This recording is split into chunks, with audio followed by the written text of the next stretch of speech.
Welcome to the All Things Nintendo podcast. I'm Brian Shea, and this is a weekly podcast to discuss all the biggest news and games from the world of Nintendo. After a fun episode last week, which included a draft and some in-depth discussions about two new apps from the world of Nintendo, we are back on that new release grind. This week, we have two new games to talk about, and we will be doing that right in the main segment. But joining me to discuss his review of Mario Luigi Brothership, and a whole lot more, it's IGN's Logan Plan. Logan, how are you doing? Hey Brian, I'm doing all right, all things considered. I know there's some viewers right now thinking, oh, not this guy. He's going to talk bad about Mario and Luigi again. But yeah, here I am. Happy to be here.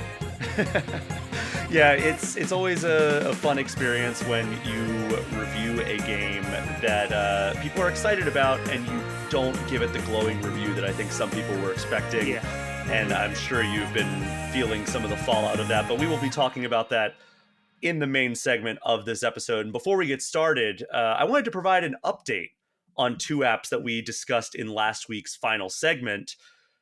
During last week's show, it was brought up that Nintendo Music was available only to those who subscribe to Nintendo Switch Online Plus Expansion Pack. Several people reached out to correct me. After checking, it is actually available to anyone who subscribes to Nintendo Switch Online in general. Apologies for not catching on that and correcting that initially. And there also is a small piece of news, but news nonetheless. Since we're on the topic of Nintendo Music, Donkey Kong Country 2's soundtrack was added to the app this week, which makes it seem like they might be adding these soundtracks at a pretty rapid clip. Have you had a chance to check out the Nintendo Music app, Logan? Yeah, I have. I downloaded it moments after it was announced last week, and I think it's fun. I think it's a cool thing that they're doing. I wish the lineup had been a little bit larger at launch. I think not having Tears of the Kingdom is just ridiculous to me. Yeah. Breath of the Wild's there, no Tears. I'm tired of Nintendo already kind of acting like Tears of the Kingdom doesn't exist. With Alarmo, with Nintendo Music, it's just not anywhere. But I really like it. And then they added Mario Wonder the day after the app came out last week, and I really like that soundtrack, so that was a nice surprise. So yeah, I'm enjoying it overall. It's bizarre. It's not muscle memory for me to go click on that instead of just clicking on Spotify, but I've used it from time to time. Yeah, it is frustrating that Nintendo does not want to put their music on streaming apps, and they want to kind of leverage this weird like proprietary app. But I'm glad it's one of those things where it's like, I always like talk about how Sonic Origins, when that came out, and it was like, all right, you have Sonic 1, 2, CD, 3, and Knuckles, but the 3 doesn't have like a lot of the original music, and it's, in my opinion, substantially worse in terms of the music department.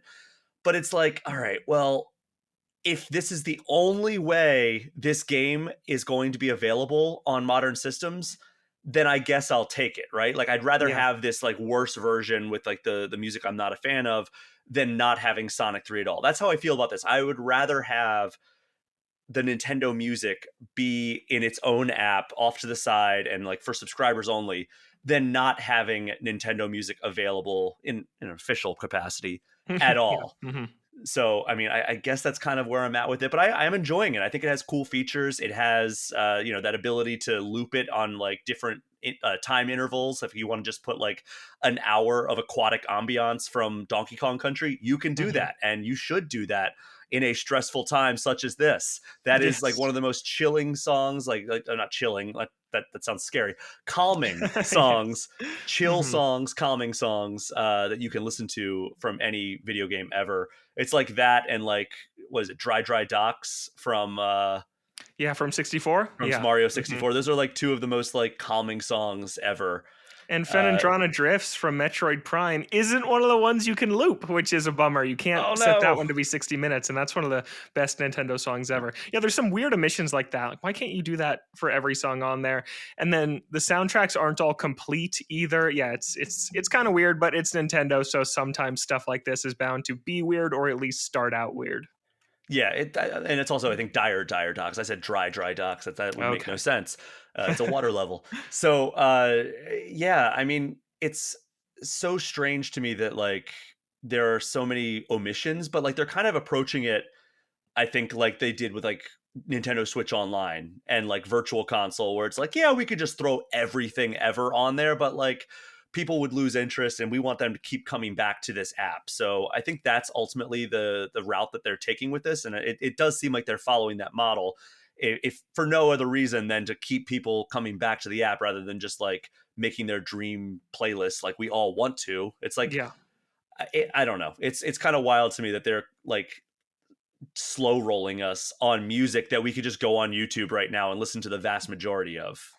Yeah, it's just another easy social media win for them. It's exactly like the NSO library, like you said, which frustrates me that every time they do something cool and new, we start from scratch with it. But yeah, as we near their final release of the year, their final major one is Brothership. We're putting out Fitness Boxing 3, but that's not going to draw major attention. And then after that, we're looking at Donkey Kong and not much else early next year. It's easy for them to just on a Tuesday afternoon say, hey, Donkey Kong Country 2 soundtracks on Nintendo Music now, and that just keeps people plugged into Nintendo. It keeps people involved in their NSO accounts and their Nintendo accounts, which, as we learned from their financials, is very important to them. So, Mm-hmm. yeah, it makes sense why they're doing it. It just is annoying that there's only 25 games or so to start when there's hundreds of games that I'd like music selections from. Yeah, especially I appreciate that they did the Metroid Famicom disc soundtrack, Yeah, but cool. they also did the NES Metroid. It's like that's a double up. Like why would like Yeah. I understand like there's different capabilities, different like technology that and they could express different sounds with the disc Mhm. system versus the Famicom slash NES cartridges. But man, I feel like we could have done something a little bit different with the starting lineup there. Yeah.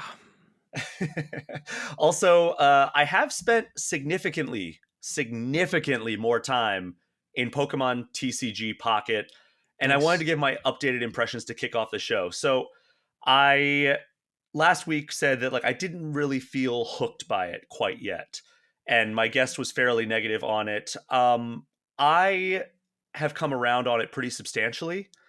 I am enjoying it. I'm checking in the app all the time. I'm doing battles. I think the battles system is a little bit shallow, but Okay. overall it is fun to take part in. It's nice to have a quick version of like the TCG battle system. Like if y'all want to play like a full fledged like TCG battle, I can do TCG live, but like going into Pocket, it's like kind of like the casual mode, the fast pace, like you're gonna Mhm. get in and get out hopefully in like 5 or 6 minutes to finish this match. And I appreciate that because there's times where like I'm watching TV or like I have YouTube on or a podcast and I'm just like, all right, I want to get a quick battle in right now while I'm listening to this podcast, Yeah. and that's easy to do. It doesn't take very long at all, and I can do like there's an Lapras event happening right now, Lapras EX event, and I was able to complete all of that stuff just like in a fairly reasonable amount of time. I think they did a good job developing it for the mobile audience, which often veers towards like bite-sized experiences. You can get in, you can do the stuff you need to do, and you can get out. And Mhm. for that, I love it. I'm really falling in love with the collection aspect, and I do think that it would absolutely benefit from getting another expansion of cards in there sooner rather than later. Maybe not Okay. as aggressively as Nintendo Music is expanding out its library. Like we don't need like okay, Pokemon TCG Pocket's out. Now we have another expansion out this next week. Like we don't need that.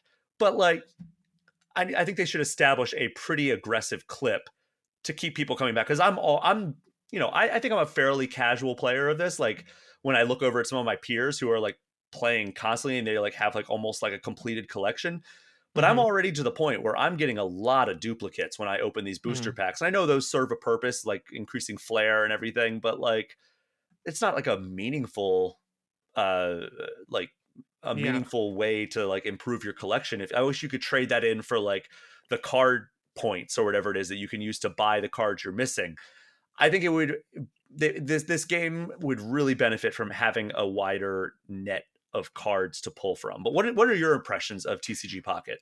I haven't gotten to play it yet. I've Oh, been okay. Well, never lost in mind. Concordia all week in Brothership, but I've been following it closely. I actually installed it right before I hopped on this call with you because I'm excited to jump into it. But it's just incredible how when Pokemon does something like this, they just take over. Pokemon Hmm. Go was bigger than this feels right now, at least. That was a phenomenon that you would go to get ice cream at your local ice cream shop, and there was a line out the door because it was a Pokestop. It was madness. But this is kind of similar to that and just how it seems to be capturing people. And I think that like Pokemon Go, people complained about the battles at start. People complained there weren't all the features that they wanted, but it's been a living, breathing thing for nearly a decade now. And I see the same for this. And I was actually wondering, is trading live yet? Can you trade your No. duplicates with other players? See, that just seems like a huge thing that is missing that will just go crazy if they ever add that in. Remember, Pokemon Go didn't have trading in the beginning Yeah. either. So, I mean, I guess they're maybe following that roadmap. The thing about Pokemon Go, though, was that was like a social thing, right? Like you would go out, I would go for walks Hmm. to play Pokemon Go, and you don't have to go for a walk. Like I said, like was watching Yeah. YouTube videos and just doing battles on Pokemon TCG Pocket. So Hmm. like I I don't think that it can reach that level of phenomenon, Hmm. but it does have a lot of, kind of like grassroots excitement behind it where it's like I've heard people that are not like like I was in line at my coffee shop and like two people were talking about Pokemon TCG Pocket and I was like, "Oh, that's interesting." Now, granted, one of those people's phone rang and it was the one of the songs from Zelda. So Okay, so it's like, okay, they're they're in the plugged sauce in. with us. Yeah. Yeah, so,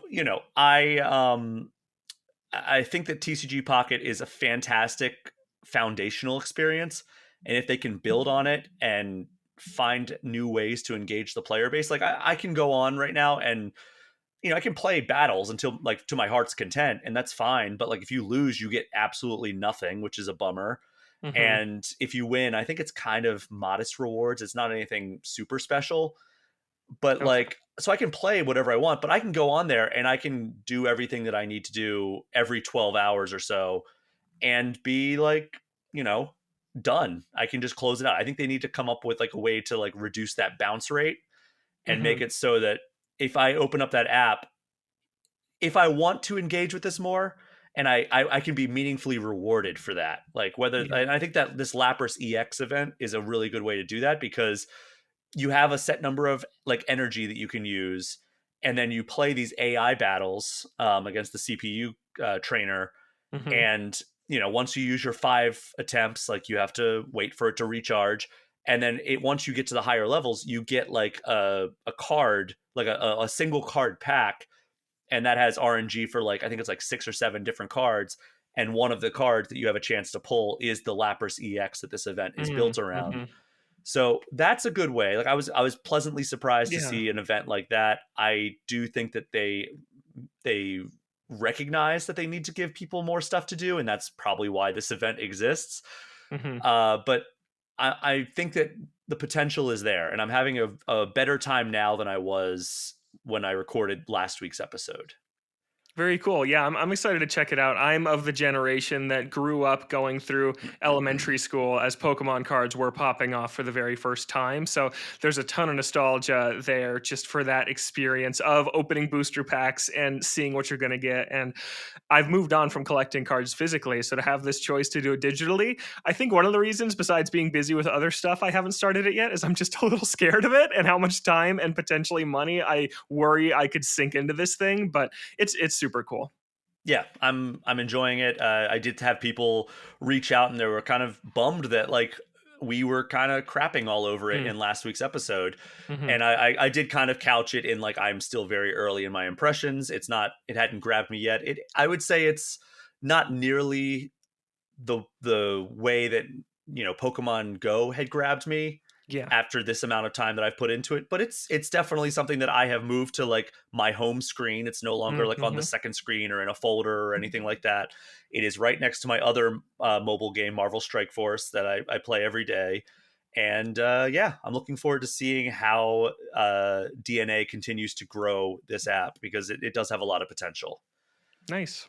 Uh, Before we move on to the news, now is as good a time as any to remind you that you can support all things Nintendo through various different methods. The best way is through the Patreon page, which offers bonuses like early and ad-free episodes, access to the community Discord, priority for Q&A episodes, and if you come in at the $10 level, you get an entire second weekly podcast called All Things Gamers. Other ways to support the show include the merch shop on tpublic.com and my YouTube channel, which you can find at Brian P. Shea. All right, Logan, let's get into the news. We have a Nintendo financial report, My and it gave favorite. I us, love this time of year. yeah, it's always like a sleeper for like getting like one or two Mhm. really good tidbits. And that is certainly what happened here. It gave us a couple of big news items and some, modest financial updates. So the first thing, this was said in the financial report, but I think a lot of people, especially in the US, experienced it from a tweet from the Japanese Nintendo account. And they mean business when they say, this is insert Nintendo luminary. Yes. So this starts Yeah. with, we're used to like, this is Miyamoto, Hmm. but this is Furukawa, president of Nintendo. At today's corporate management policy briefing, we announced that Nintendo Switch software will also be playable on the successor to Nintendo Switch. Nintendo Switch Online will be available on the successor to Nintendo Switch as well. Further information about the successor to Nintendo Switch, including its compatibility with Nintendo Switch, will be announced at a later date. So that very brief quote gave us a lot to break down here. So, first of all, 3 items, right? Backward compatibility. That was the number one deal breaker for me if it did not have for Switch 2. Hmm. Like, I would be like really upset with Nintendo if they didn't do Yeah. that.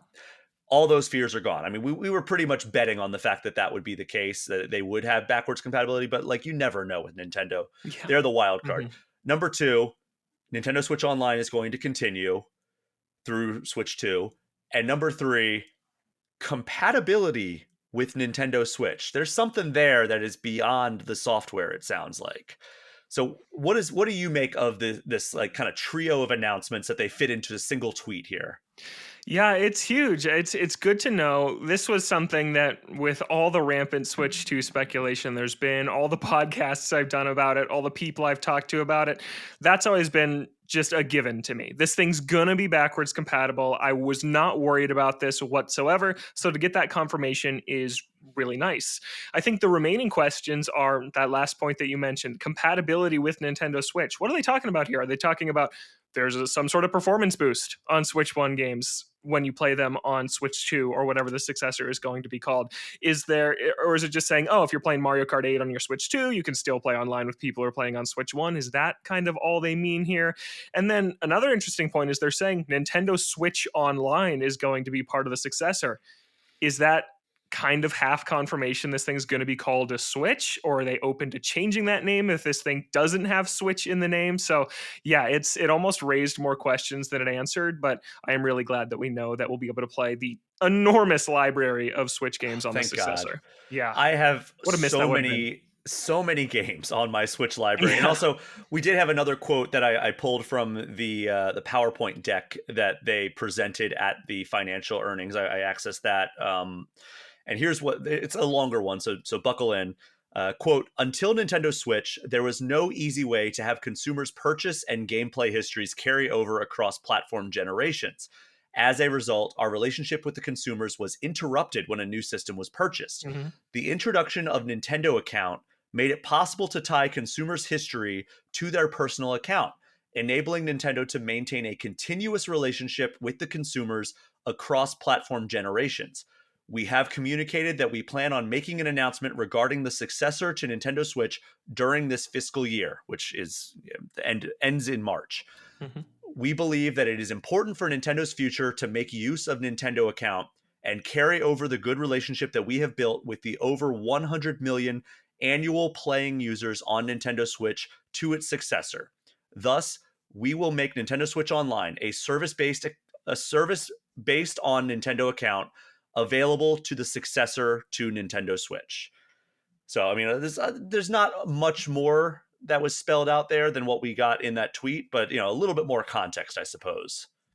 Yeah, and then I think there's one more little line in there that has really flown under the radar, and it's on a different page than that one, and it's just talking about the backwards compatibility. And it says something like, on the Switch successor, users will be able to purchase Switch software. So they're basically saying the eShop as it is moving on. It's going to be on the next thing. So, and it's basically a PS4 to PS5 situation, is what it's Sounds sounding like like. it. You can buy every PS4 game on PS5 pretty much, and it sounds like that's what it's going to be with Switch 2, which I don't really think they've done before. You could go and access the Wii Shop channel from the Wii U, but they didn't put full retail games on Wii for digital download at the time. And same with DS to 3DS. You could buy DSiWare, but you couldn't go buy Super Mario 64 DS. So this is really the first time with this transition that you can just buy Splatoon 2 on Switch 2 as it was on Switch. And that's really interesting. And I think it's a really, really good decision. Yeah, it would feel woefully behind the times if they did not allow for that, Yeah. because every one of their competitors does that. I Yes. mean, Xbox made it a mission for them to go out and make it so that everything is forward and backward compatible with the introduction of the Universal Windows platform. PlayStation followed suit pretty aggressively with the PS4 to PS5 jump. Hmm. And now here we are, and Nintendo is finally aboard that train as well, because Yeah. man, it was a pain to get any digital purchase. I remember like the only thing that you could transfer from Wii to Wii U was your virtual console purchases, And to and get them on the Wii U menu, you had to pay like 80 cents or it something was like that so to just dumb. hop them over. It was insane. I swear to God, if they make us pay 80 cents to transfer our Switch games to Switch 2, I'm going to be No furious. way. Yeah. But now for the actual financials that they released during this presentation. First, the Switch has crossed the 146 million mark in sales, which is just over 2.5 million since the last report in August. It has also sold 1.3 billion units of software. There are now more than 34 million members of Nintendo Switch Online, and the most recent new big release, Echoes of Wisdom, sold over 2.5 million copies. And then Furukawa also said that there's no change to their plans to announce the Switch's successor by March 2025, which we heard in that longer quote. And then my favorite part of these presentations, aside from the big news that they always drop, we got an update to the top 10 selling Switch games of all time. So, one, Mario Kart 8 Deluxe, which has now surpassed 64 million copies. That's incredible. Nuts. Yeah. With Uh, 2 million more this quarter or something like that. It just yeah, keeps selling. it's never going to stop until, I mean, it Yeah. might continue if since Switch software is compatible. I mean, it might take a Mario Kart 9 to really slow, like, Hmm. pump the brakes, if you Yeah. want to pardon the pun Nice. there. Hmm. Number 2, still Animal Crossing New Horizons. Number 3, Smash Ultimate. 4, Breath of the Wild. 5, Mario Odyssey. 6, Pokemon Sword and Shield. 7, Pokemon Scarlet and Violet, still has not overtaken its predecessor. The only change was 8. The Legend of Zelda Tears of the Kingdom leapfrogged Super Mario Party, which is at 9 now. And then number 10, New Super Mario Brothers U Deluxe. Are you surprised that there's no Mario Wonder on this list a year later?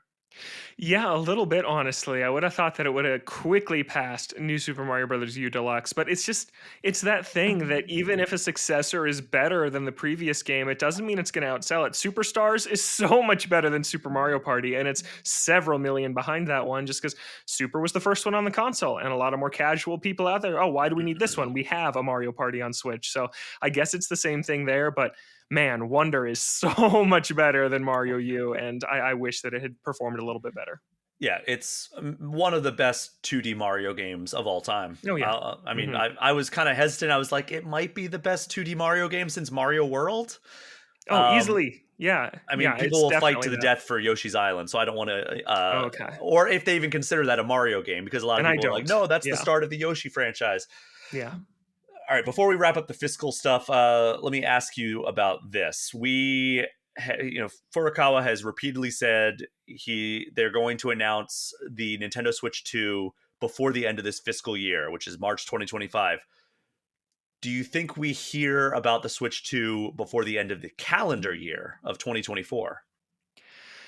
I've been feeling like it's a coin flip this whole time, and it's every day that passes, it gets increasingly less likely just Mhm. because we're closer to the end of the year. But them coming out and saying this backwards compatible thing, yes, it was part of the strategy of showing their shareholders, hey, we know you're worried about console transitions. We did really, really poorly at it a couple of times ago. Here's why this time will be different. And this was just one of many things folded into it, right? They talked about Nintendo Music. They talked about the theme parks. They talked about all this way they're reinforcing the importance of the Nintendo account. So that's the real logical reason they made this backwards compatible announcement now. But couldn't you also see part of it is saying, to the consumers who were considering picking up a Switch this holiday season, any games you buy, you'll still be able to play on the next thing. So I, 100%. I still could see it, but at this point, the fact that it didn't happen before this shareholders meeting, I kind of thought that was the cutoff, and that maybe at this meeting is when they would talk about it after revealing it to us last week or something like that. I'm feeling next year at this point in time. That's what I'm thinking as well. I think that Okay. they want to wring as much of the Switch 1 sales as they Yes. possibly can. Yeah. And I don't think that they want to announce it before Christmas because they Hmm. want to get as many sales as they can for this holiday season.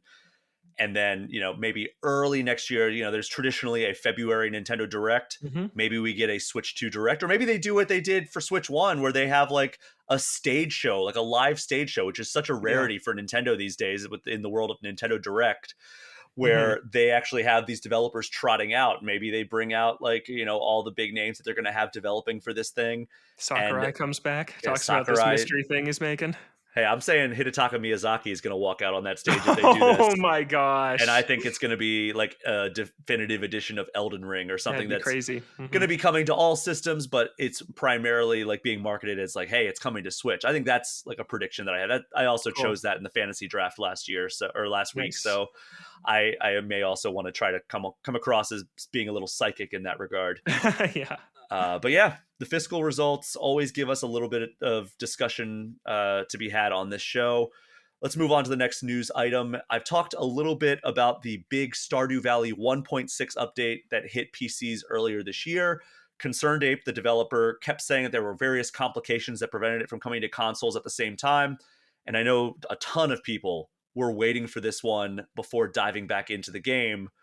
And that day has finally arrived this week. He took to Twitter to announce that the 1.6 update was available on consoles this past Monday. And I found this story over on NintendoLife.com. There are a ton of updates that get added through this patch, including new springtime event, new Meadowlands farm layout, new mastery system that lets you upgrade after maxing out your skills, and several new items and recipes. Logan, where are you at with Stardew Valley? I'm at that. I played it for 30 or 40 hours when it first came to Switch, Whoa. had a great time, and just can't commit. It's not a life game for me. You can only pick a couple of those that you come back and play every single week or every single month, and it's not one for me. But as someone who did grow up playing a bunch of Harvest Moon games, it's just Stardew Valley is a masterpiece. It's the best to ever do it, and the fact that it just keeps getting these updates, and I love seeing news like this that finally brings the console version in line with what PC players have been enjoying for a while. So yeah, just great news all around, and I'm excited for Haunted Chocolatier. That's a game that I'll be playing when it finally comes out at some point. Yeah, and I mean, in a recent interview, he did say like he wants to finish this game. Like he wants to like Yeah. focus on Haunted Chocolatier. He's like, yeah, like I've wanted to keep supporting Stardew Valley, but like I really want to focus and finish Yeah. Haunted Chocolatier because I Mhm. feel like we've been waiting on that almost as long as we have Hollow Knight Silk Song. Yes. Um, I'm not a Stardew Valley guy. I'll be completely honest. It's not because I don't like it. I tried playing it. I played it for like maybe like 2 hours, and I was like, okay, this is cool. I'll come back to this because I Hmm. think I had something else I had to play, and then I just never went back to it. I've had it on my Yeah. Switch since it came out on Switch, and I've Hmm. just never gone back to it because there's always something else to check out, and there's always something else to play, and that's the hardest part about trying to keep up with all the new releases in this industry is like you're never wanting for new things to play. No, There's always exactly. something Yeah. else, and when like I'm trying to stay like up to date on all the biggest games as they come out, like that sometimes comes at a cost, and that cost, and I'm not looking for sympathy here. The cost is I just can't go back and play some of these games that I've always wanted to go back and Hmm. play, or I fall behind and I just never am able to catch up, and I just have to kind of like like when like you're playing a sports game and like the announcer kind of falls behind a little bit, like they're still talking about like the last play Yeah. Hmm. when the next play's starting, then they just like clear the queue basically and just jump to the current play Yeah. instead of Hmm. having to catch up with all the plays that they missed. That's what I feel like I do a lot of times, where it's like, Oh, okay, totally. well, Hmm. I missed this game that came out like 2 weeks ago because I was playing this other game. Rather than trying to catch up, I'm just going to jump to the game that just came out, unless it's something I really wanted to play. Yeah.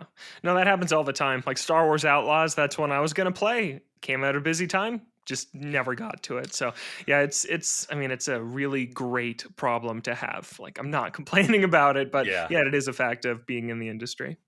Yeah. So Stardew Valley 1.6 available now. It should be a free update for anybody who owns that. So, go check that out. Sounds like it's a pretty substantial release for fans of that game. Hmm. So I hope you enjoy it. Yeah.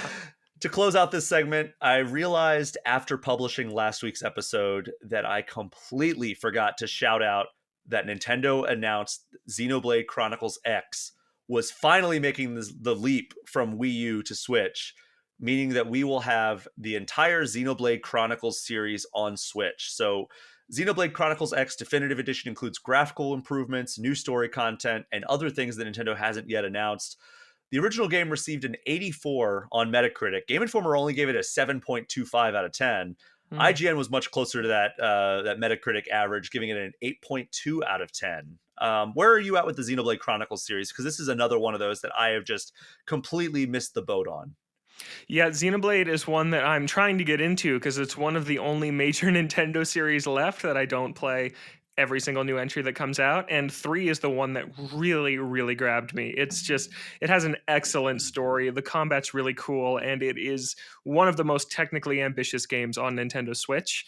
And X is one I thought was lost to time. I thought it was one that was never going to get picked in the big Wii U schoolyard pick, and I'm so happy that it finally did because it's a weird kind of spin-off one. It's not really locked into the main trilogy like 1, 2, and 3 are, and I thought they were just going to leave that one behind. So the fact that Monolith gets to do this, a studio which is incredibly valuable to Nintendo. They work on all the big EPD stuff, Zelda, Splatoon, Animal Crossing, all of it. And it's awesome that they get to kind of complete their story and put the last remaining one here. So I'm excited about it. Will I play it? Honestly, probably not. It's a huge 100-hour game, and we just talked about how hard it is to fit stuff like that in. But I know there's tons of people out there super psyched about this one. Yeah, I think I just want to play Xenoblade Chronicles 3, but it, Yeah, it you just should. keeps going back to like with what time, right? Yeah. Like I'm still drowning in all the games that have come out this year, let alone previous years. Hmm. Um I don't know. Like it's I've heard great things about it. Monolith, like you said, they're instrumental in so many of Nintendo's biggest games. Yeah. So it's cool when they get to make a game of their own. I just don't know when I'm going to have a chance to play this when there's so many other big games to get caught up on. And I wasn't attracted to playing it when it came out on Wii U, and I'm a big fan of the Wii U. Hmm. I don't think I'm going to be attracted when there's a lot more games to play on this system than Yeah. there ever were on the Wii U. Yeah, that's fair.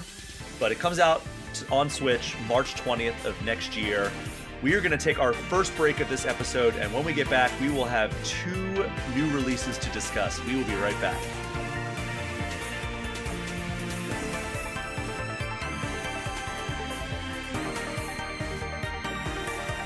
We are back, and this week we have 2 highly anticipated games to discuss. First up, we have a new Mario and Luigi game. It has been a long time coming, as the last all-new Mario and Luigi title was nearly a decade ago with Paper Jam on 3DS. Now we have Mario and Luigi Brothership, the latest game in the Mario and Luigi role-playing franchise. Logan, you reviewed Brothership for IGN. What are the core concepts at play with this one? Yeah, so this is a return for the Mario and Luigi series, as you just mentioned. And this time around, the core concepts are you're sailing this giant ship island hybrid. There's some nautical navigation where you're kind of picking which current you want to sail to uncover new islands, which you then go explore. And then another new main mechanic is called Luigi Logic, where you're kind of directing Luigi to accomplish tasks for you. He solves puzzles for you. He hits buttons and switches for you. He breaks boxes to find coins for you. And it's kind of more automated than it's been in the past. So it's a very distinct shift from some things Mario and Luigi has done in the past, which if you read my review, I have a certain feeling about. Yeah, let's get into it. Your thoughts on Mario and Luigi Brothership were not overall positive, we'll say. You seem to have enjoyed certain parts of the game. You're Hmm. not saying this is like some, irredeemable piece of garbage or anything like Yes. that. Let's get that Hmm. out there. Like you enjoyed various elements of this game, and it seems like maybe overall you seemed to like your time with it, but there were some heavy detractors to your overall experience. So let's start on a positive note. What did you like about Mario and Luigi Brothership? Well, first, I would just say overall, I did not like my time with it. I liked some parts of it. I did give it a 5 out of 10, which means mediocre. It very distinctly does not mean bad on the IGN scale, right? 4 out of 10 is bad, 5 out of 10 is mediocre, and that's where I landed with this one. But to start out positive, the combat's awesome. It's really great to have Mario and Luigi combat back after so long because it is similar to Mario RPG or Paper Mario the Thousand Year Door, but it has its own distinct flavor. It's all of those games use action commands where it's turn based, but you want to hit A at the exact right time to kind of pack an extra punch. But where Mario and Luigi goes the extra step is with what you do on defense. In Paper Mario the Thousand Year Door, for example, you just hit a button to block attacks and you just want to time it right so you get a good block in. Or you could do a super guard, which will deal 1 point of damage back to your enemy if you time it at the exact right time. But Mario and Luigi Brothership is, and the whole Mario and Luigi series is all about learning the patterns of how the enemies attack. And one of my favorite examples from Brothership is this enemy called the Snapter, which is this big pterodactyl that will swoop in combat and pick up one of the brothers, and then he flies off screen. And then you have to listen to the audio to if you hear Mario scream, it means that the Snapter is going to roll Mario like a bowling ball at Luigi. You have to make sure to jump over Mario because if you accidentally land on him, you deal damage to Mario. But if you don't hear that scream, it means the Snapter is going to swoop straight for Luigi so you can time your jump to jump and land on the Snapter to deal damage to it. So every enemy has 2 different tells basically, and based on how it's reacting, you know, okay, I got to jump at this time to deal damage, or I got to whip out my hammer at this moment to do a counterattack. And it's really, really cool. And I think that's the best thing Brothership does is its lineup of enemies is really varied. You're constantly learning these new patterns to kind of put in your Brothership filing cabinet for when they come up at a random encounter later, you go, oh, I know how to beat this one. And that is just something it does really, really well. Now, before we get into the negatives here, Yeah. because when I had you on last time, you were singing the praises of Super Mario Party Mhm. Jamboree. You said, I have played all 18 games in this series, Yes. and this might be the best one in the series. Mhm. What is your experience level with Mario's various role playing games? I have played every Paper Mario, and I've played every Mario and Luigi, and I played Super Mario RPG Remake last year. Was my first time finishing that game. I had played the Super Nintendo original, but I never got to the end of it. So I've played them all, and this is one of the worst ones. I'm on the other side of the fence with it. It's not the worst Mario and Luigi. Paper Jam, the last new one, is far and away my least favorite Mario and Luigi. That was a dark time for Mario RPGs. They were very bland. There were no original characters. Everything was very toadified. It's just toads everywhere that you look in those games. And it just felt like going through the motions for Alpha Dream for their last game before they kind of went bankrupt after a couple of remakes that they made to try and save themselves. So it's better than that one, but it's worse than the other 4. It's worse than Dream Team, Bowser's Inside Story, Partners in Time, and Superstar Saga. So not the return that I was hoping for. All right, so let's get into it. What do you think are the parts of this that just didn't live up to your expectations as somebody who is a longtime fan of this Mhm. franchise? Yeah, I said this in my review that it fundamentally misunderstands why old Mario and Luigi games were great and outside of battle is what I'm talking about here. In past Mario and Luigi games, Luigi follows directly behind Mario. You're controlling both of them as a unit to solve puzzles. And during the Brothership review period, I even broke out the Superstar Saga remake on 3DS just to make sure I wasn't crazy with how different Brothership plays and feels compared to those old ones. And in Superstar Saga, I walk into this room and there's this really smart puzzle with these buttons you have to hit behind these locked grates, and you're splitting up the brothers and you're swapping back and forth between which brother you're controlling to hit a button to open the gate for the other one. And it's just really clever and fun to work out. There's not a single moment like that in Mm. Brothership. In Brothership, you're pretty much only controlling Mario now.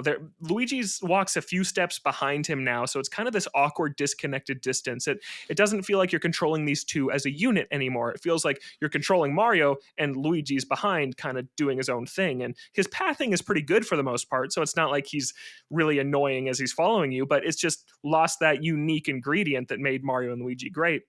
And then in the puzzle solving, you're never hopping back and forth between Mario and Luigi. There's one time where you do, and it's not very good.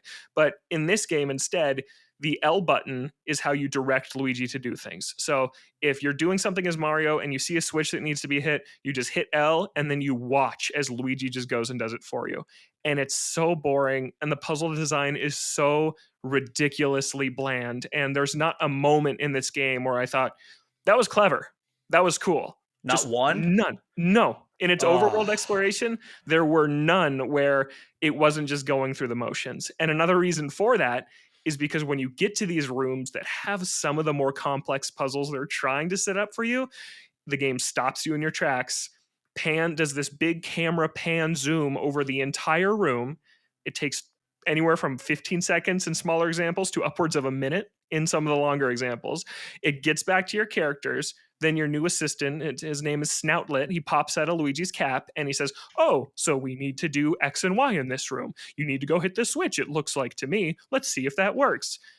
Okay, so you just told me what to do in a puzzle uh, that's not already that tough to solve to begin with, and it's so handholdy, and that's one of my least favorite things the games do. When games hold your hand, I hate it, especially to this extent. And people say, "Oh, it's a kid's game." When I was a kid, I played the Thousand Year Door. That game doesn't do that, and I got through it just fine. And for that game getting remade this year and this being such a stark contrast to it, I just did not enjoy my time with it whatsoever.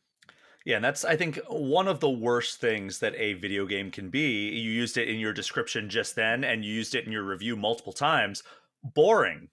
Yes. And like Mhm. a game can be like so bad that like it frustrates you, but like as long as like there's some redeeming elements where it's like it's exciting in this moment, or like, oh, there was this really cool like motorcycle chase that happened, or something that like really Mhm. sticks out as like that was really exciting and clever and cool. You can kind of forgive some sins of a Yes. of an otherwise like, maybe not masterfully made game. But when a game is boring, that is an entirely different level of, not good. Yes, and so the gameplay here is really boring, and the puzzles are boring, and I'm frustrated at them because of how much they've changed how Mario and Luigi work. And I'm fine with changes, right? I love it when series evolve and change and improve, but when every change here feels like it's made for the worse, I'm just left wondering, why did they do this? Well, the answer is it's a new developer. They've never made a Mario and Luigi before, and it just really, really shows. But I could forgive boring gameplay in the overworld if the worlds were interesting, but they're not. It's Fireland and Iceland and Desertland. It's like new Super Mario and Luigi is how it feels. It is just so bland in its world design. There's not a single one where I thought I haven't seen this before. You've seen it all before.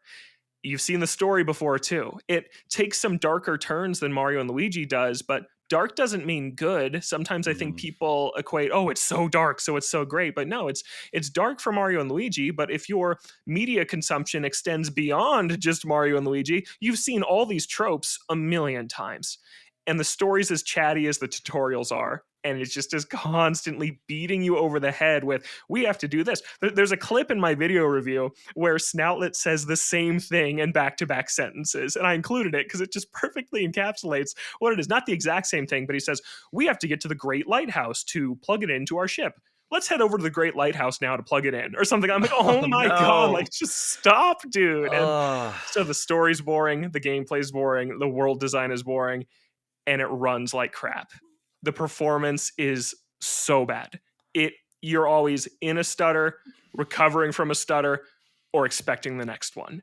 And that is just the cherry on top that cements this thing as something I do not recommend that you spend your time or money on. It's just oh every element of no. this is just it's so frustrating. And it's a series I love. And not to get into this too much, but I've been getting so much hate for this review because it scored pretty well elsewhere. And no, I'm a fan of this series. I adore Bowser's Inside Story and Superstar Saga so much. And so I wanted this to be good. I was rooting for this to be good, right? But I have to call it like I see it. And what it is just a really mediocre RPG. That's really a bummer to hear because I was looking Yeah. forward to this. I've never played a Mario and Luigi game. Okay. I've played Hmm. a little bit of the Paper Mario series. I've played through maybe the first 5 or 6 hours of Mario RPG Remake. Yeah. So I'm far from like a Mario RPG series aficionado, but this looked like okay, there's some maybe some cool stuff at play. But like I know that I've played enough of it, like enough of the kind of RPG games from the Mario franchise to know that like one of the main attractions in a lot of cases is like the dialogue. Like it can be Mhm. like humorous, or it could be clever, or it can have like some fun puns on it or whatever. It doesn't sound like that's even the case with this one. No, it's not. The humor didn't do it for me at all, and Ugh. I like the humor style in most Mario RPGs. They're all very different. A lot of them strike different tones from each other.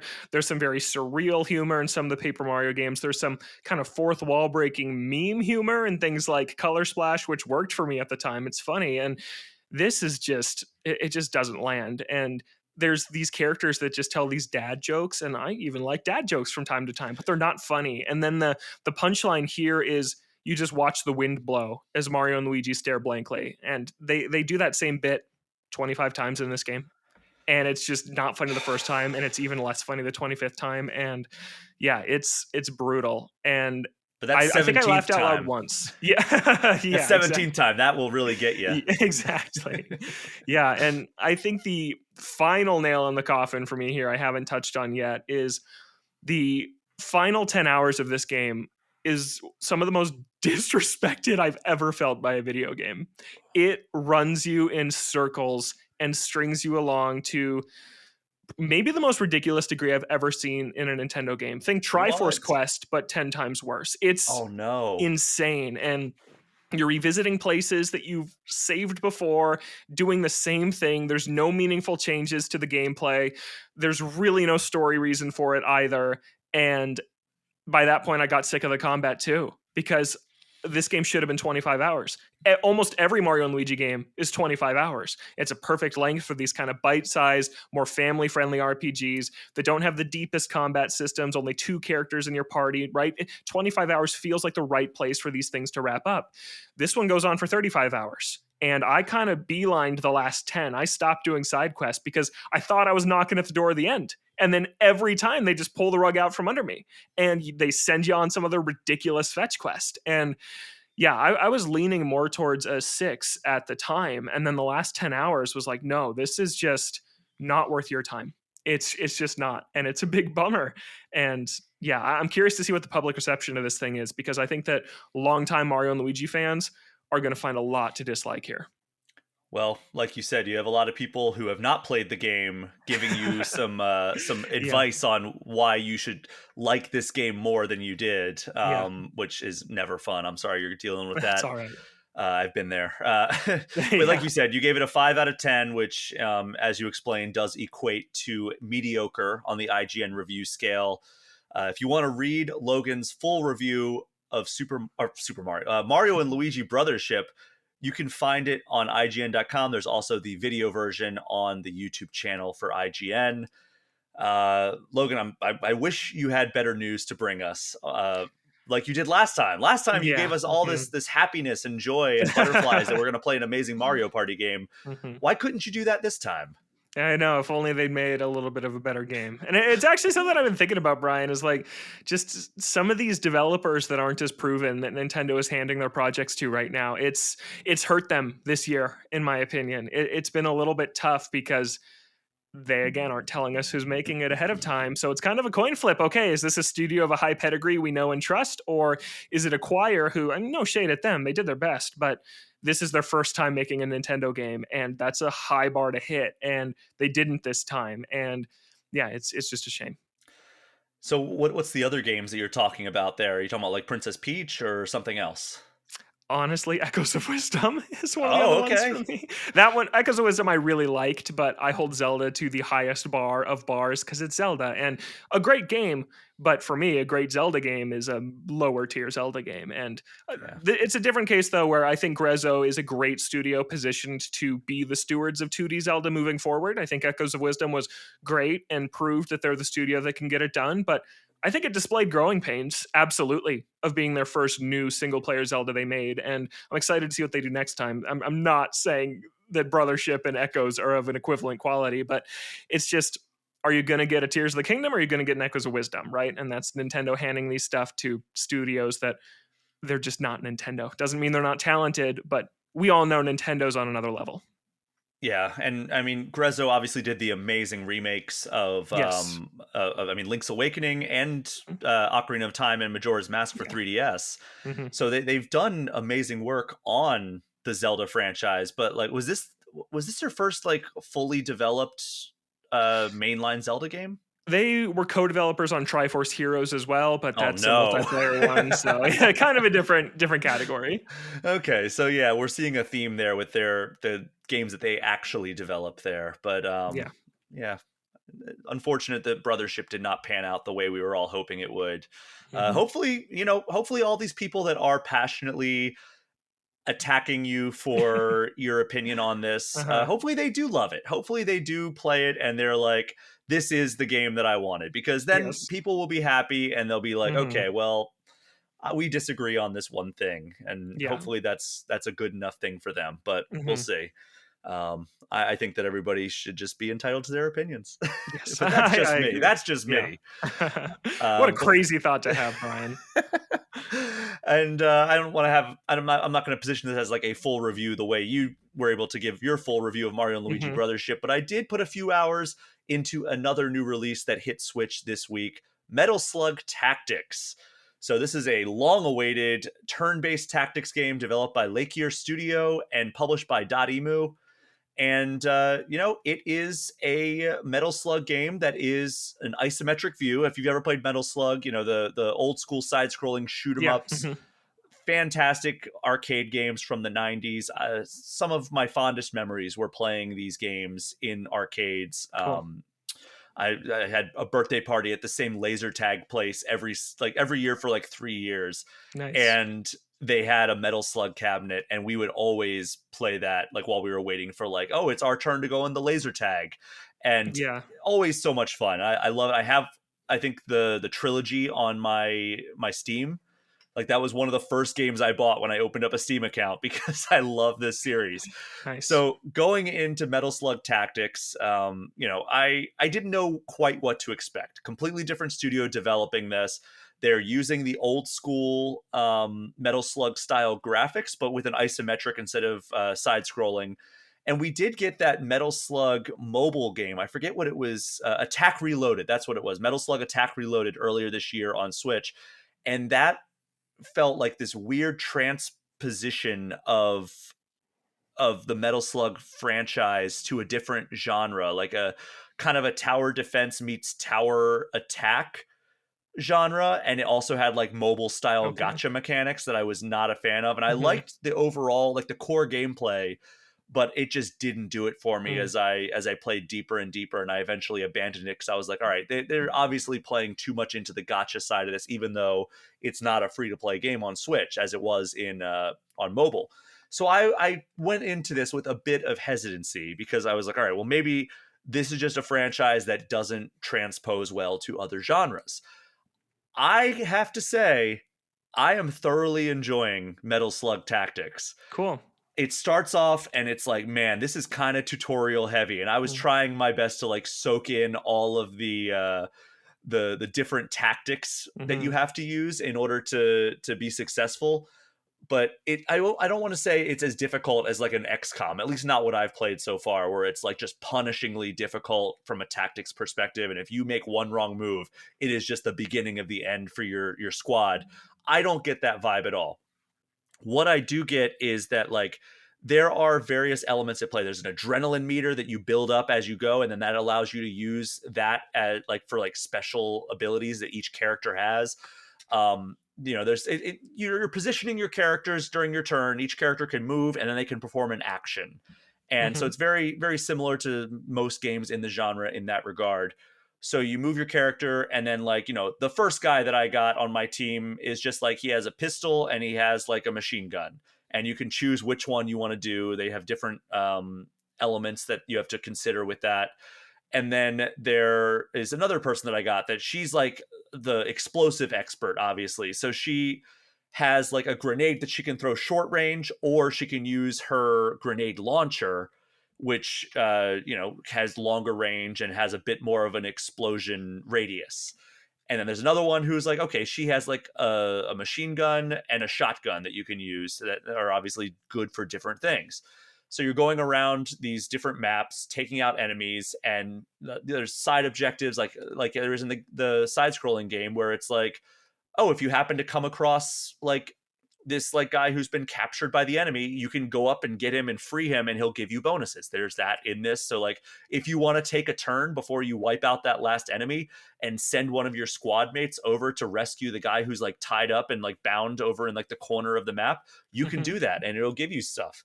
So that's very cool.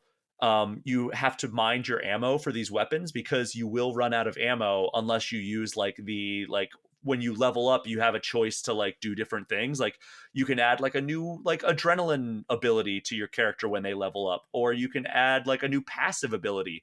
And like the first one that you get in terms of like passive abilities is the sync ability, where like if it's since it's on a grid, if you line up and like say there's an enemy like that is in front of you, if on the other axis one of your teammates is lined up with that enemy as well and you attack them, your other teammate will jump in and attack them as well Cool. as part of Very your cool. turn. So it's all about positioning and everything. Nice. There's also multiple levels to some of the maps. So like if there's a guy up on like the roof, he might have a tactical advantage over you. So you need to get up there and like take him out, Mm. or you know throw a grenade up there and like try to like hit him. And then Mm. there's also vehicles like there is in like the Metal Slug shoot 'em up. So I hopped in a tank and I'm like going around, and you actually have 3 shots with this tank, but it moves pretty slow. So there's like a give and take there. And you could even like there's a wall. There was a destructible wall that I was able to blow up with the tank and open up a new Cool. path to get over there. Because otherwise I'd have to like climb up on the roof, go over, jump down, and that's like taking an entire turn just to get over there. Whereas if I had the tank and blew up the wall, it allowed the people to just all run through there, and it opened up the map so much better. And there's boss battles, there's enemies that hop on, like so in between missions you're in an overworld map, kind of like you know, like Mario 3 or Mario World. And as you're going through, you can choose what path you want to take to like the ultimate mission objective. Yeah. And while you're going through that, enemies will actually spawn on the field, and you can be like, oh, there's like a boss battle over here, let me go take that off. And you know, there are so many cool mechanics at play that I am completely sucked into this, to the point that like there are other games that I need to be checking out, and I'm like, I want to play more of Metal Slug Tactics. Nice. And I'm not like some like tactics junkie or anything. Like I love tactics games. Like XCOM is one of, you know, probably top 50 games of all time for me. There's, you know, several other tactics games that I really, really appreciate and enjoy, but like XCOM is like one of the best. I love Mario and Rabbids. Those are great games. Mm-hmm. This is like kind of upper echelon tactics for me so far. Cool. I am giving the qualifier that I'm only like 4 or 5 hours deep. Um, Mm-hmm. so yeah, I'm really enjoying it. Also, shout out to T Lopes, the guy who does the soundtrack that you or the song that you hear at the beginning of every episode of All Things Nintendo. He did the Oh soundtrack wait, are for you serious? yeah Oh, he I didn't know that. That's so yeah. cool. T Lopes is the composer of the All Things Nintendo theme song ever since I took it Nice. independent back in April. So shout out to T Lopes. He has done it again. Another banger of a soundtrack for Metal Slug Tactics. He is so perfectly able to capture like modern sounds but with retro sensibilities. Yeah. Mm-hmm. I mean, that's why we see him in all these like Streets of Rage 4 DLC and Sonic Mania Mm-hmm. and TMNT Shredder's Revenge and now Metal Slug Tactics. Like he has done such amazing work, and like to the point that like I have affection for like TMNT and Sonic Mania, and I want those soundtracks on vinyl because he captured Mm-hmm. the essence of those, right? So perfectly while still creating something new. Metal Slug, I don't really have a strong affinity for the soundtrack of Metal Slug, but he still captured the essence of it, and he still created something that stands on its own enough that I saw that they released the soundtrack on vinyl, and I was like, oh, don't tempt me, because I'm Mm-hmm. weak. Let me tell you something, Logan. It is a stressful and dark week for us here, Yeah. and I am weak. And Yeah. I am open to the temptation of buying a soundtrack that I really Mm-hmm. enjoy on vinyl. Yeah. And I hope that I can resist this temptation because it is a very good soundtrack. But yeah, It's out now on Switch. Full disclosure, I have been playing on PS5, Hmm. but yeah, I am thoroughly enjoying my time with Metal Slug Tactics. Awesome. But is this something sound like something you're going to want to check out? Yeah, I just think the pixel art looks awesome, and everything I've heard about it just sounds really, really great. So yeah, it's on my list for sure. Okay, so you've talked to other people who have played this, or you've read reviews, or Yeah, something. yeah, I saw we gave it an 8 over at IGN, and then my buddy Justin Coreyes, who I think you're friends with as Yeah. well, reviewed it over at GameSpot and liked it a lot too. Yeah, I have not checked out any other reception to it. I mean, we've Hmm. been kind of distracted this week, but Yeah. Hmm. yeah, Metal Slug Tactics. I am giving it my endorsement to this point. I mean, it doesn't sound like it falls apart in like the later stages of this game, but if it does, then I'll get back on here and give an updated impression. But for Nice. now, I am very much enjoying it. But Logan, we are going to take one final break, and when we return, we'll be doing definitive ranking and getting your eShop gem of the week. We will be right back.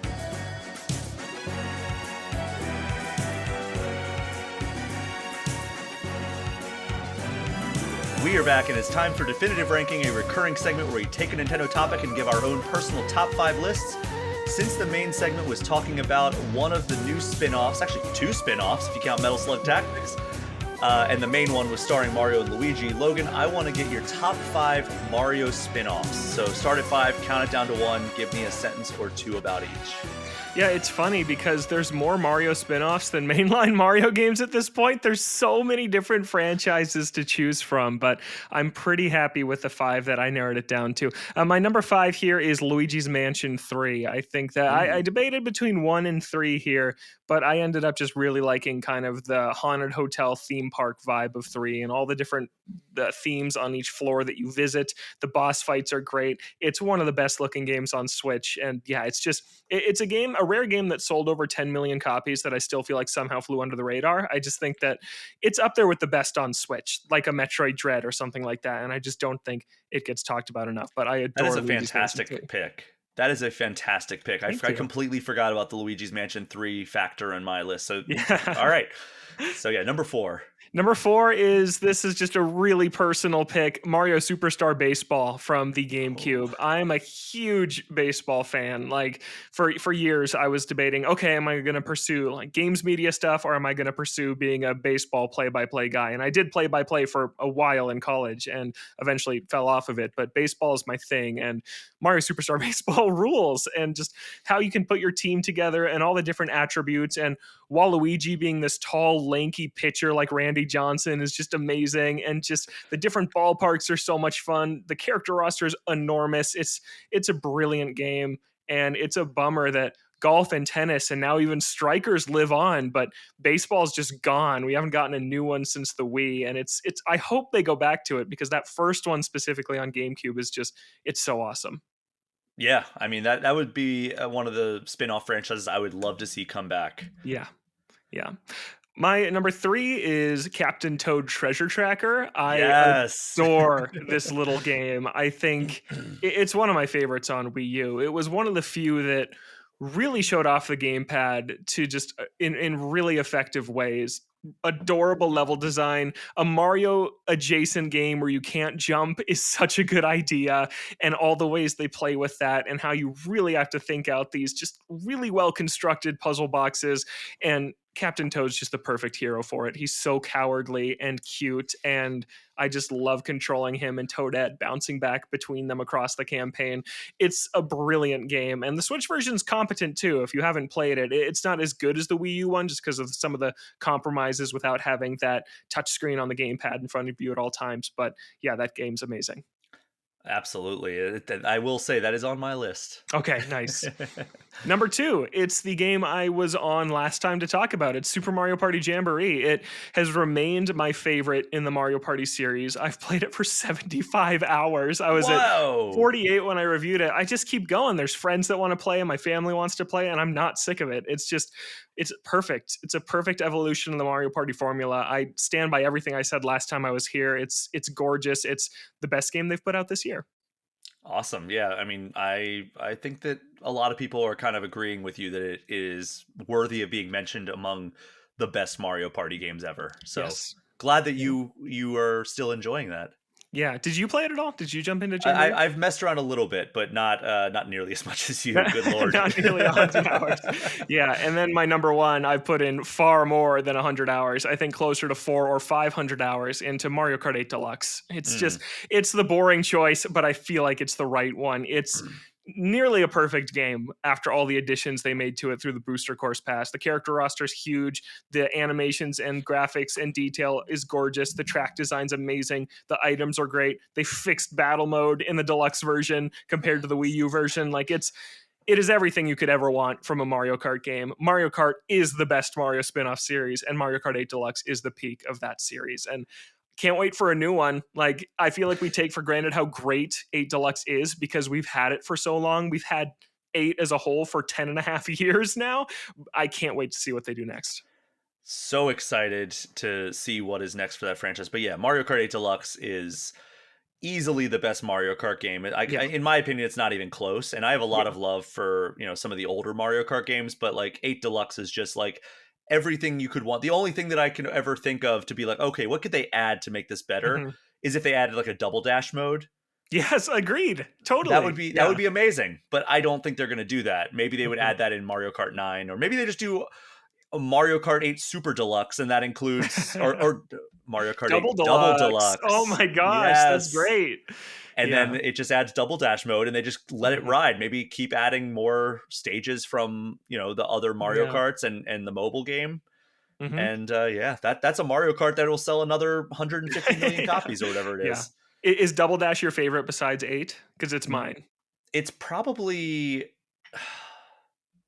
it's honestly probably 64, and I know Okay, that's not yeah. a good pick in terms of like best Mario Kart, I but love like in terms of 64. like the nostalgia, like Mario Kart 64 is like top for me, like that and Super Yeah. Mario Kart on SNES, which Mhm. I can't even pretend that like Super Mario Kart is like a very good Mario Kart. The drifting is kind of broken, and Mhm. like there's a lot of stuff wrong with that game. And you look at like how the subsequent titles evolved, but like from a nostalgic perspective, 64 and Super are probably my two favorites, but Yeah. objectively speaking, it probably is Double Dash as the second best one, Yeah.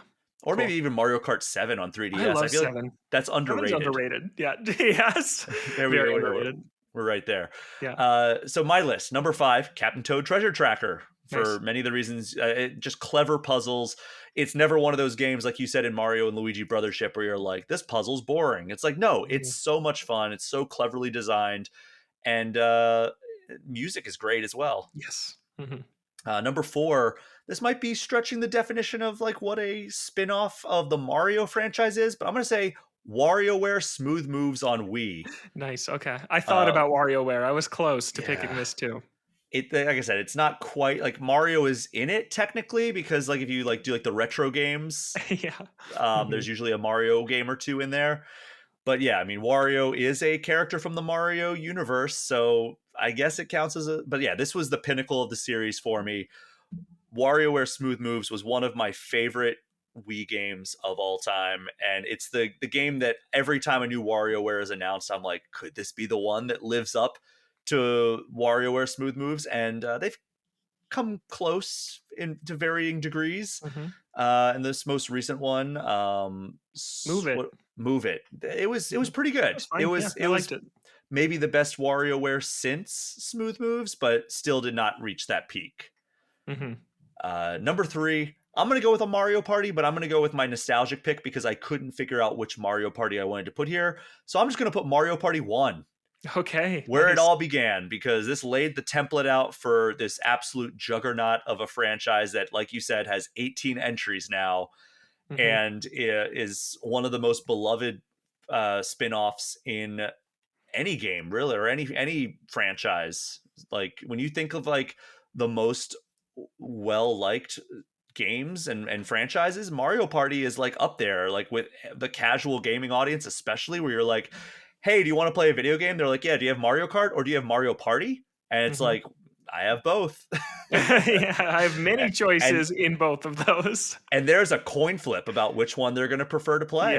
I Mhm. mean, Mario Kart usually wins out, but sometimes they will pick Mario Party because some people just want to watch the world burn. Yes. No, I actually very much enjoy Mario Party games mostly. Mhm. Number two, this might be more of a Kirby spinoff, but I'm going to say Super Smash Bros. Ultimate. Okay, I was wondering if Smash was gonna land on one of our lists. I decided not to count it.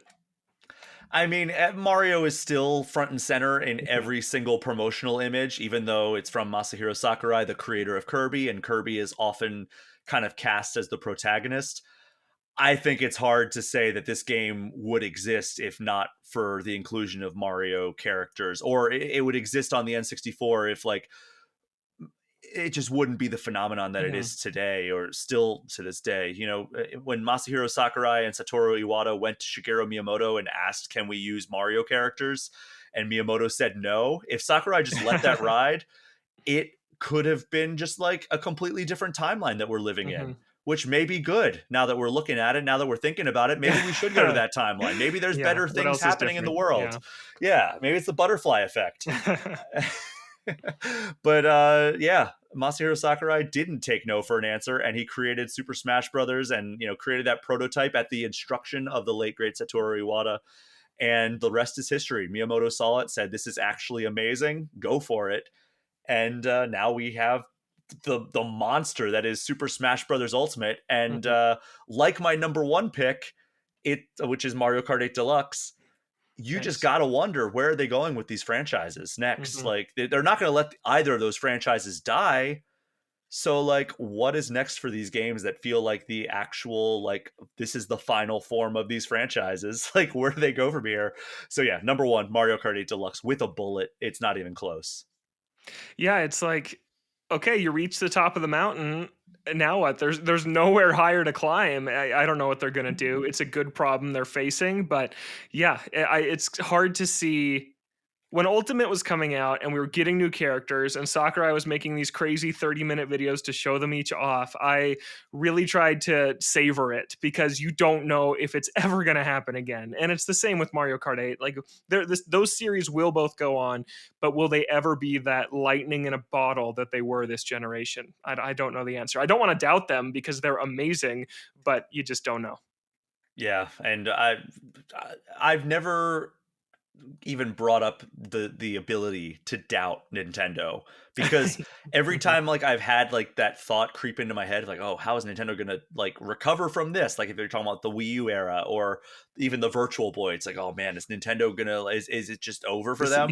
yeah. And Mhm. then they bounce back with like amazing hardware, amazing software. The Switch is just blowing past every other system that's ever been created aside from the PS2 and the DS.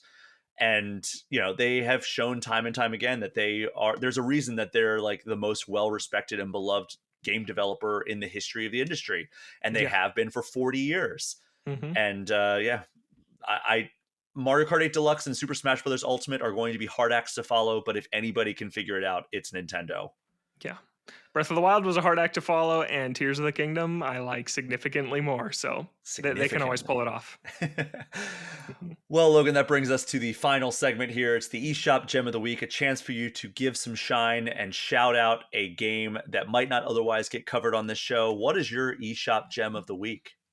Yeah, it's a little golf puzzle game called Golf Peaks. And I love golf video games. I think Golf Story is amazing, but that's a little too well known to be an eShop hidden gem, I think. And Golf Peaks is a isometric golf puzzle game developed and published by a small studio called Afterburn. And basically, it's just this really minimalistic game where you there's a golf ball that gets placed on this grid, and then you have a certain number of strokes to get it into the hole. And it is like golf, but a puzzle game. And so it's actually kind of Captain Toad like in that way, and kind of this isometric view, these small self contained puzzle boxes, and learning how the different pieces of terrain work. And okay, can I hit my golf ball up this ramp? Will it stop if it hits like in the bunker? And it's just really short, sweet, satisfying. It doesn't take all that long to play. I don't remember the exact price. I think it's $6 or $7. It's cheap. So You're it's a wrong. great It's one. 5. 5, yeah. Yeah, it's a really cheap one to pick up and play, and I think I 100%ed this thing when it came out several years ago, and I've never heard another single person mention this game, and I really, really liked it.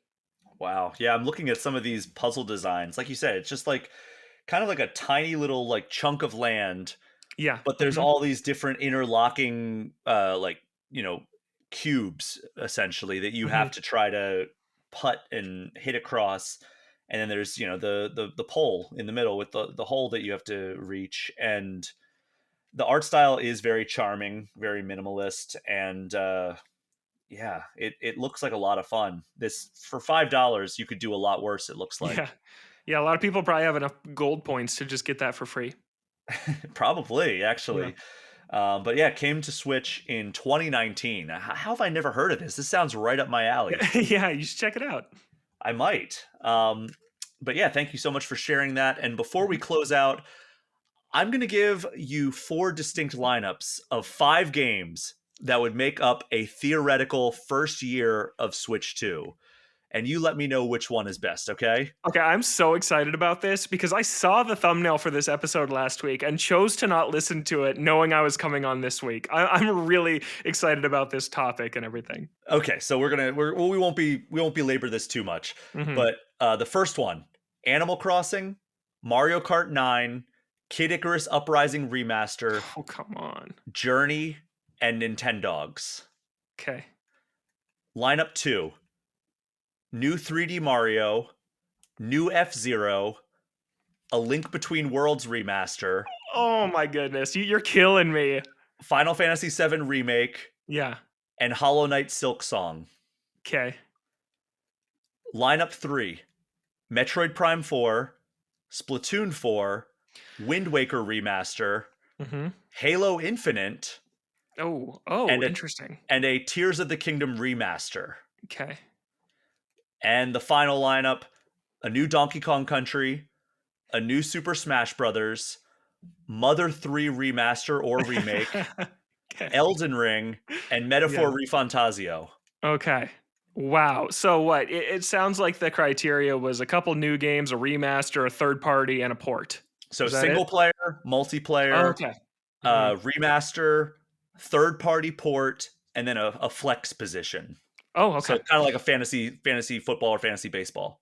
So there were a couple things I was waiting to hear, and I heard them all, and they're all on different teams. And those things are Kid Icarus, F Zero, Link Between Worlds, Smash Brothers, Splatoon 4.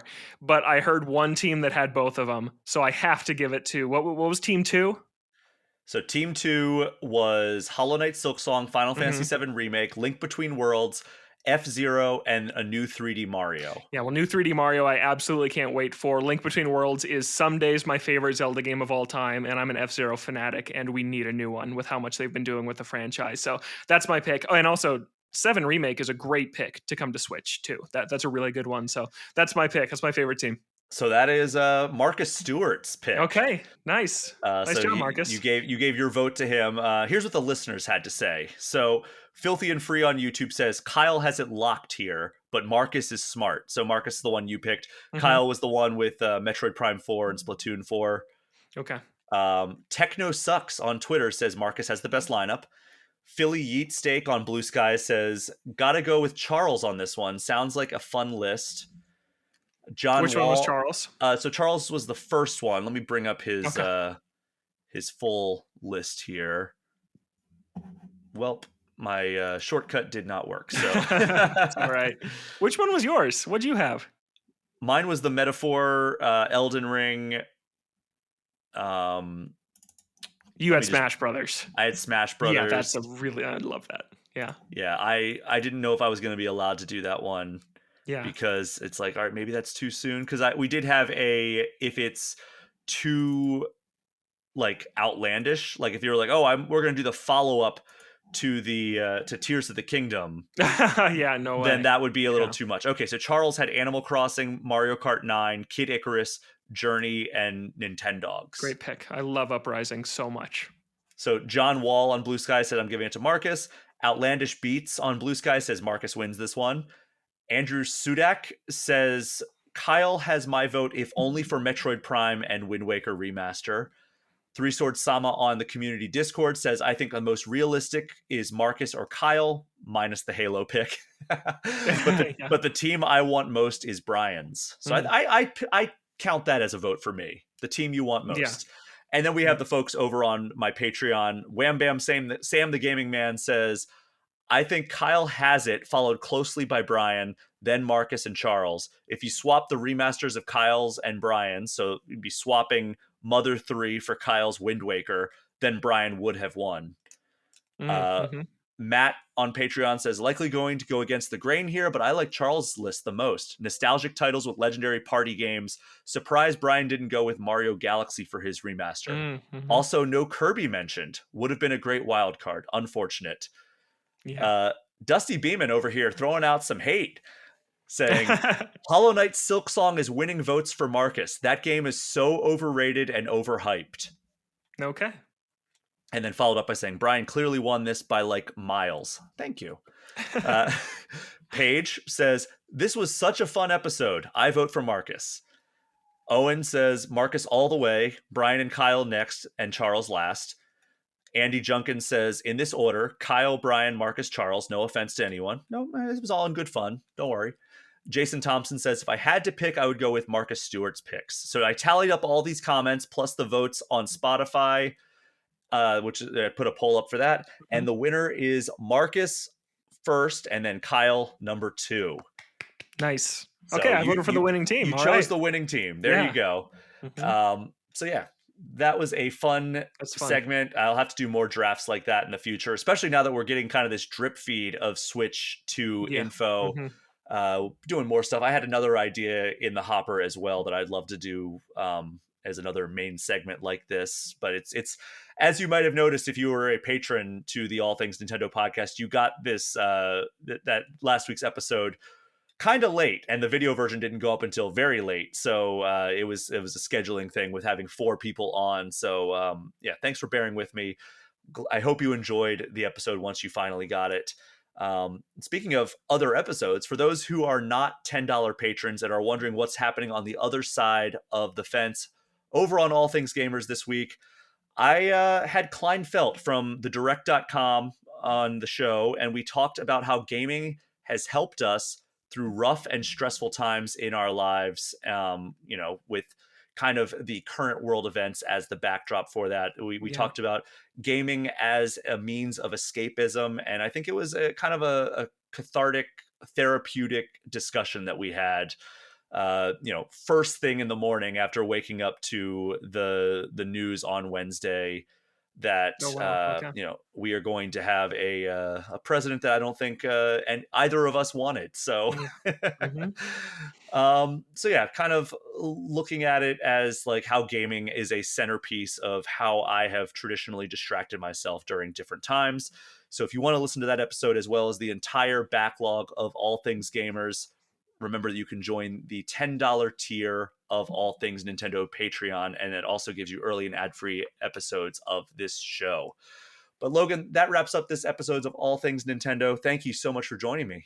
Yeah, thanks so much for having me. This was a blast. I'd like to get in on one of those drafts sometime, by the way. That sounds super fun. Yeah. I have one that might be a good fit for you, so I'll have to reach out to you when the time comes. But thank you so much to everyone for listening. Do me a favor, if you haven't already, throw All Things Nintendo a 5-star review. As you know, the Patreon and the associated Discord server are the best ways to get any questions or comments in. But you can also reach out to me, Brian at allthingsnintendo.com, or hit me up on social media at Brian Pichet. I'm starting to be a lot more active over on Blue Sky. I'd love to leave Twitter completely behind if at all possible. So follow me over there on Blue Sky or Threads. Take your pick. At Brian Pichet is also my YouTube channel name, and if you would subscribe to that channel, it would help me out a lot. Logan, where can the people find you online? Yeah, you can find me currently still on Twitter, but in a similar situation, trying to fully migrate over to Blue Sky. And at both of those places, I'm at Logan J. Plant. And then you can catch me on IGN's Nintendo Voice Chat. That's every Friday morning on podcast services and a video version on YouTube. And then I have my own personal Nintendo show called Toadstool Boardroom, and that is every Thursday morning on Spotify, Apple Podcast, other services with a video version on YouTube. That is our show for this week. Thank you again for listening. Take care. We'll see you next time.